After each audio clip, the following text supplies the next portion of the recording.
नमस्कार. विकसित भारत योजनेअंतर्गत आपल्या सर्वांचे स्वागत आहे. आपल्या शाळेचे नाव न्यू इंग्लिश स्कूल करकंब, तालुका पंढरपूर, जिल्हा सोलापूर, राज्य महाराष्ट्र.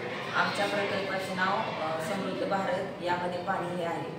आता मी स्वतः आपली ओळख केली. स्वतः मी सातवी ब. मी चैतन्य दिगंबर पवार, 9वी ब.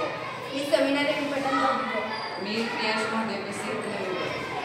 प्रकल्पाकडे वळूया. माझ्या साईडला पाहता पूरस्थिती. माझ्या साईडला पाहता दुष्काळ स्थिती. पुरामुळे लोकांच्या जीवनात हाल होत आहे. दुष्काळ स्थितीमध्ये लोकांची हाल होत आहे. या संकटावर मात करण्यासाठी आपण घेत आहोत समृद्ध भारत प्रकल्प.